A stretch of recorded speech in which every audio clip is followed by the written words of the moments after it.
जाग्रयां पुरोहितः। हम राष्ट्र आराधक भारतवर्ष को जागृत और जीवंत बनाएं।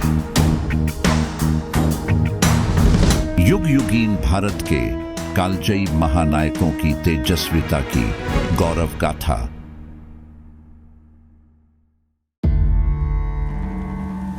कर चरण कृतं वा कायजं कर्मजं वा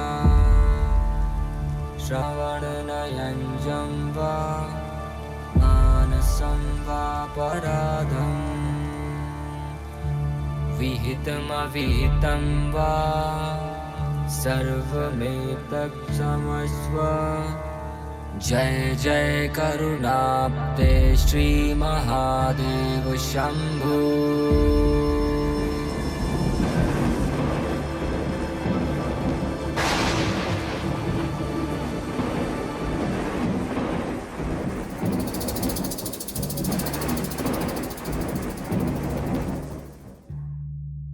करकोटक नाग द्वारा तप करने के कारण ही भगवान का नाम करकोटेश्वर महादेव पड़ा। भगवान के आशीर्वाद से जिस भी मनुष्य को काल सर्प होता है, पितृदोष होता है या सर्प भय होता है, स्वप्न में सर्प दिखते हैं, वो सभी उन चीजों का शमन भगवान के दर्शन मात्र से होता है। हर हर महादेव। आज की यात्रा में प्रवेश करेंगे हम हरसिद्धि मंदिर प्रांगण में, क्योंकि यहीं स्थित हैं विषदोष के निवारक करकोटकेश्वर। किसी समय माता की आज्ञा पालन न करने से सर्पों को माता का शाप मिला कि तुम जन्मे जय के यज्ञ की अग्नि में जल जाओ। इतना सुनते ही सर्पों में भगदड़ मच गई। कुछ तप के लिए हिमालय चले गए तो कुछ कुरुक्षेत्र। कंबलनाग ब्रह्म सदन नामक स्थान पर गया। शंखचूड़ मणिपुर चला गया तो कालीय नाग ने यमुना का आश्रय लिया। धृतराष्ट्र नाग ने प्रयाग का आश्रय लिया और एलापत्र नाग तो सीधे ब्रह्मलोक चला गया। उसने ब्रह्मा से कहा कि आपके सामने ही माता ने हमें शाप दिया, लेकिन आपने उन्हें रोका क्यों नहीं? ब्रह्मा बोले कि अवश्यम भावी कर्म को जानकर ही मैं चुप रहा, क्योंकि जन्मे जय का यज्ञ तो होना निश्चित ही है। नागों की शांति के लिए तुम सब महाकाल वन में महामाया के समीप स्थित लिंग की आराधना करो, वहीं से तुम्हारी मनोकामना सिद्ध होगी। सभी नागों ने वहां पहुंचकर महामाया देवी के सम्मुख स्थित महादेव की आराधना की। महादेव प्रसन्न होकर प्रकट हुए और बोले कि जो सर्प क्रूर और पापी हैं, उनका ही नाश इस यज्ञ में होगा। धर्माचारी नाग नष्ट नहीं होंगे। फिर वहीं स्थित करकोटक से बोले कि मैं तुम्हारी भक्ति से प्रसन्न हूं, तुम मेरा सायुज्य प्राप्त करो। करकोटक महादेव में ही लीन हो गए। तभी से वे महादेव करकोटकेश्वर कहलाने लगे। देवे तत्र विलीनोऽथ नागः करकोटकः प्रिये करकोटकेश्वरः ख्यातः ततो देवो महेश्वरः। करकोटकेश्वर का दर्शन सभी मनोकामनाएं पूर्ण करता है। रविवार, पंचमी तथा चतुर्दशी को इनका दर्शन सर्प भय से मुक्त करता है। ज्योतिष में सूर्य विष का कारक ग्रह है। पंचमी तिथि के स्वामी तो सर्प ही कहे गए हैं। चतुर्दशी स्वयं शिव की ही तिथि है। साथ ही सर्पों में श्रेष्ठ अनंत अर्थात शेषनाग की प्रिय तिथि भी चतुर्दशी ही है। करकोटकेश्वर की भक्ति अपमृत्यु से बचाती है। करकोटकेश्वर इस महादेव के स्थान की और कथा का भी बहुत अलग ही संबंध है। खास करके इसका संबंध जो है जन्मेजय के नाग यज्ञ से जुड़ा जाता है और कद्रु के शाप। कद्रु का मतलब महर्षि कश्यप की पत्नी जो है। तो जो महाभारत में जो कथा है कि परीक्षित को नाग के कारण उनका देह का अंत होता है, तो जन्मेजय जो है उसको बदला लेने का यज्ञ का अनुष्ठान करते हैं। और उसमें हजारों लाखों जो नाग हैं उनको विनष्ट करने का, उनको यज्ञ में आहुति देकर समाप्त करने का उन्होंने एक बड़ा अभियान चलाया था, जिसको बाद में आस्तिक ऋषि ने उसको रोकने की कोशिश की। और इसीलिए आस्तिक ऋषि को नागों के एक तरह से संरक्षक के रूप में, देव के रूप में भी आज भी पूजा जाता है। तो और एक तरह से जो नाग परंपरा जो है, जो माना जाता है कि भाई उस जमाने में शायद नाग वंश के जो अत्याचार भी हो सकते हैं, अतिक्रमण भी हो सकते हैं, जिससे बचने के लिए या उसका प्रतिहार करने के लिए ये सब घटनाक्रम हुआ हो। लेकिन उस घटनाक्रम के कारण हमारे यहाँ पर करकोटकेश्वर के महादेव की स्थापना उज्जैन में हुई। करकोटकेश्वर की कथा हमें सहज ही महाभारत की ओर आकृष्ट करती है। महाभारत ग्रंथ की भूमिका का केंद्र यही नाग यज्ञ है।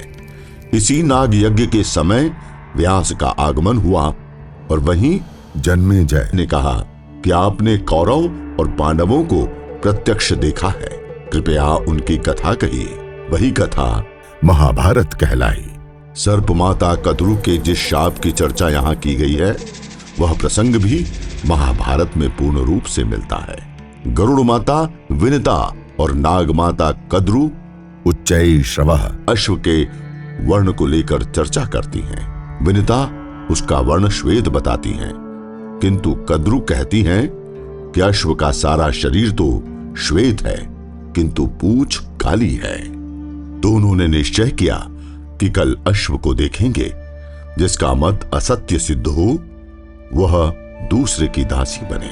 कद्रु ने अपने पुत्रों को बुलाकर कहा कि काले बालों का रूप लेकर तुम शीघ्र ही उच्चैश्रवः अश्व की पूंछ में लग जाओ, जिससे मुझे दासी न बनना पड़े। उस समय जिन सर्पों ने आज्ञा न मानी, कद्रु ने उन्हें जन्मेजय के सर्प यज्ञ में भस्म होने का शाप दे दिया। यह शाप ब्रह्मा ने भी सुना और सर्पों की बढ़ती संख्या देख प्रजा के हित की कामना से कद्रु की बात का अनुमोदन किया। उन्होंने कश्यप को भी कहा कि तुम भी जानते हो कि सर्प यज्ञ अवश्यम भावी है, इसलिए अपने ही पुत्रों को भीषण शाप देने वाली अपनी भार्या कद्रु पर रोष मत करना। आगे चलकर जब शेषनाग भूभार धारण करने का कार्य स्वीकार कर लेते हैं तो वासुकी नागराज बनते हैं। ब्रह्मा की प्रेरणा से अपनी बहन जरत्कारु का विवाह इसी नाम के ऋषि से कराते हैं, जिनके पुत्र आस्ती के हस्तक्षेप से वह नाग यज्ञ रुका। एक मान्यता के अनुसार मध्य प्रदेश का नागदा नगर ही उस यज्ञ की स्थली थी। नागदाह से ही नागदा शब्द बना हुआ माना जाता है। करकोटकेश्वर की कथा और वहां जन्मेजय का नाग यज्ञ, उसकी चर्चा। और नाग यज्ञ रुका किसके कारण? आस्तिक मुनि के कारण। अब एक जो बात आई थी कि कद्रु ने शाप दिया कि तुम लोगों ने हमारा कहा नहीं माना, इसलिए तुम सब जन्मेजय के नाग यज्ञ में भस्म हो जाओगे। और जब उन्होंने सर्पों ने माता को मनाया, ब्रह्मा जी से बात करी, सब हुआ, तो वहाँ जो संकेत मिला, वासुकी समझ गए थे कि मेरी बहन जो जरत्कारु है, इसका विवाह मैं जरत्कारु नाम के ऋषि से ही करूँगा, तो उनसे जो संतान होगी वही हमें इस कष्ट से जो भविष्य में आने वाला है उससे बचाएगा। अब विवाह हो चुका है और उसके बाद दोनों दंपति रहे और फिर एक समय बाद ऋषि तो ऋषि थे, छोड़कर चल दिए कि अब मैं जा रहा हूं, अब तुम संभालना। तो वासुकी को एकदम चिंता हुई कि भाई इसके गर्भ आया है या नहीं, क्योंकि इनकी जो संतान होगी वही हमारा रक्षा करेगी और ऋषि तो चले जा रहे हैं तो पता नहीं है। तो बहन से आके पूछते हैं कि भाई वो तो चले जा रहे हैं और मुझे भय लगता है ऋषियों से कि पता नहीं वो क्रोध में आके भस्म कर दें, तो मैं रोकने जा नहीं सकता, तू बता, और नहीं तो तू ही जाके रोक।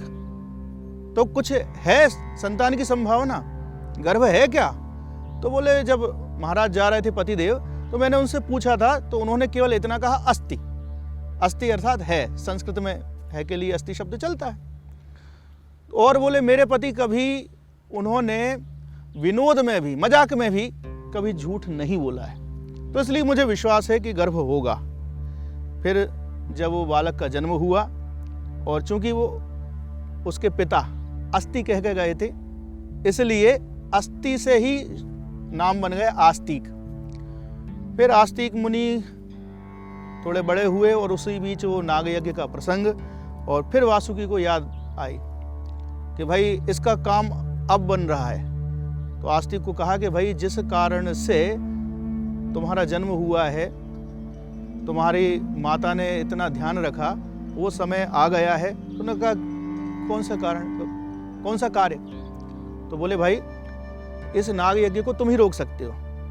तो जनमेजय के नाग यज्ञ में उपस्थित हुए हैं आस्तिक और जाकर के खूब प्रशंसा करी। और जब जनमेजय की प्रशंसा करी, और बालक ही थे, बहुत बड़े नहीं थे, तो जनमेजय प्रसन्न होगा। उसने कहा जो मांगना है मांगो।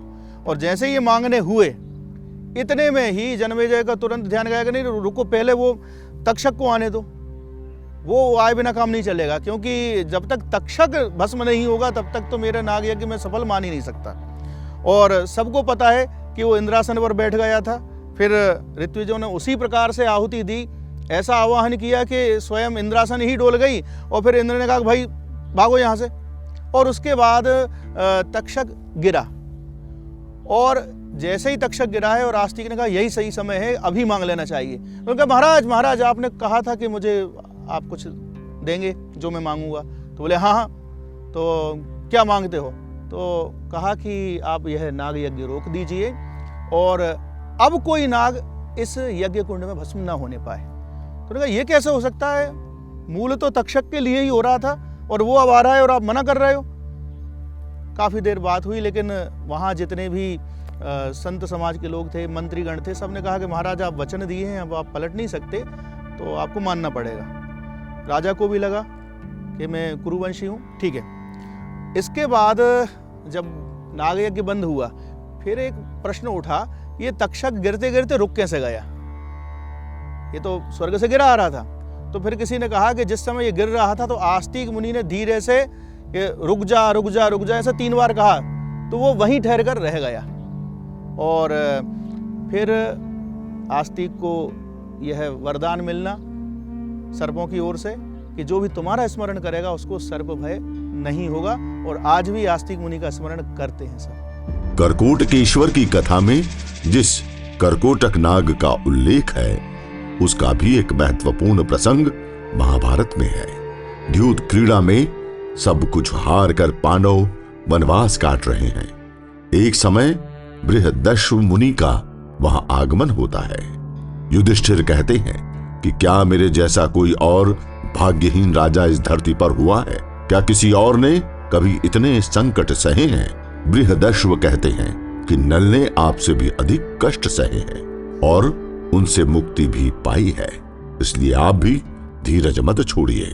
बृहदश्व युधिष्ठिर को नल की कथा सुनाते हैं। उसी कथा में द्यूत में सब कुछ हार गया नल अपने दुर्भाग्य से दमयंती को बचाने के लिए उसे वन में सोता हुआ छोड़ अकेला ही दूर निकल जाता है। वहीं दावाग्नि से धधकते किसी वन में उसे कोई स्वर सुनाई देता है जो अपनी रक्षा के लिए नल को ही पुकार रहा होता है। आश्चर्य में भरकर नल उस स्वर की दिशा में पहुंचते हैं तो देखते हैं कि एक सर्प कुंडली मारे लेटा हुआ है। वह सर्प कहता है कि मैं करकोटक नाग हूं। मैंने देवर्षि नारद से ठगी की, जिस पर क्रोधित होकर उन्होंने शाप दे दिया कि तुम वृक्षों की भांति स्थिर हो जाओ और जब नल आकर तुमको अन्यत्र ले जाए तभी तुम शाप मुक्त होगे। मुझे अपना मित्र समझिए। सर्पों में मुझसा प्रभावशाली कोई और नहीं है। आपके लिए मैं हल्का हो जाऊंगा। शीघ्र मुझे यहां से ले चलिए। करकोटक ने अपनी देह अंगुष्ठ प्रमाण की कर ली। नल उसे उठाकर सुरक्षित स्थान पर पहुंचा और जैसे ही उसे नीचे रखने का विचार करने लगा तो करकोटक ने कहा कि आप अपने पद गिन कर चलिए। नल ने गणना की। 10वें कदम पर जैसे ही उसने 10 कहा, करकोटक ने उसे डस लिया। नल का शरीर तुरंत ही काला और विरूप हो गया। नल आश्चर्य में पड़ गए। तभी करकोटक ने कहा कि मैंने आपके रूप को अदृश्य कर दिया ताकि कोई आपको पहचान न सके।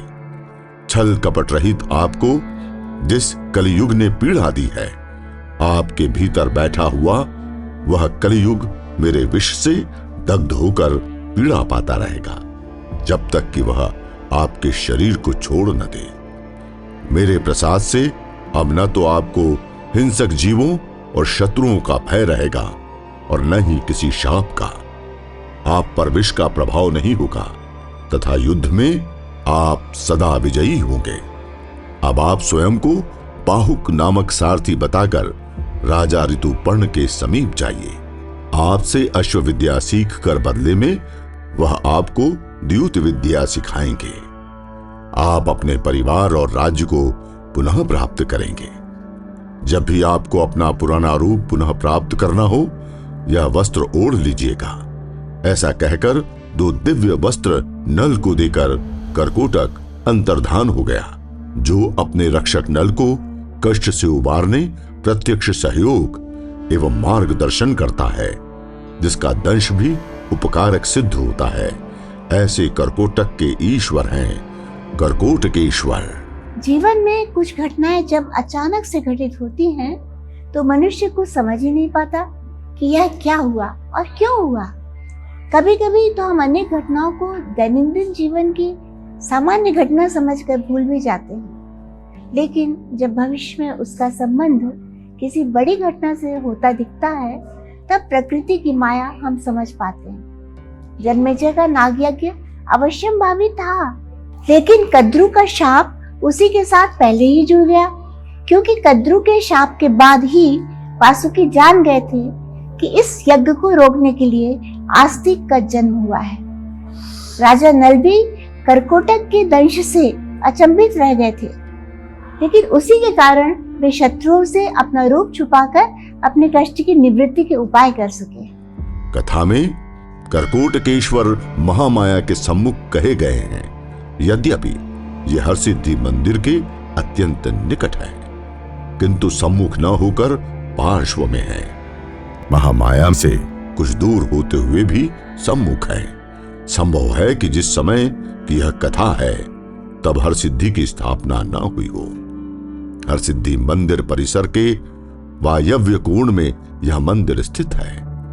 यह नागर शैली में निर्मित प्राचीन देवालय है, जिसमें अधिष्ठान से लेकर कलश तक सभी अंग विद्यमान हैं। 4 स्तंभों से युक्त अर्धमंडप के बाहर एक ऊंची पीठ पर नंदिकेश्वर विराजमान है।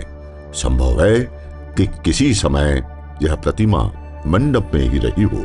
जीर्णोद्धार के समय इसका स्थान परिवर्तित कर दिया गया हो। मंदिर का द्वार पूर्वाभिमुख है। वर्गाकार गर्भगृह के मध्य में करकोटकेश्वर का अष्टकोणीय लिंग है। उत्तरमुखी जलहरी गोलाई लिए हुए है। मंदिर में गणेश एवं पार्वती की प्रतिमाएं भी स्थित हैं। खुला प्रदक्षिणा पथ भी है। करकोटकेश्वर की यात्रा को यहीं विराम देते हैं और अगले अंक में होगी कुछ सिद्धियों की चर्चा, क्योंकि महादेव का नाम ही सिद्धेश्वर है। सिद्धेश्वर के समक्ष पुनः भेंट करते हैं। तब तक जय श्री महाकाल।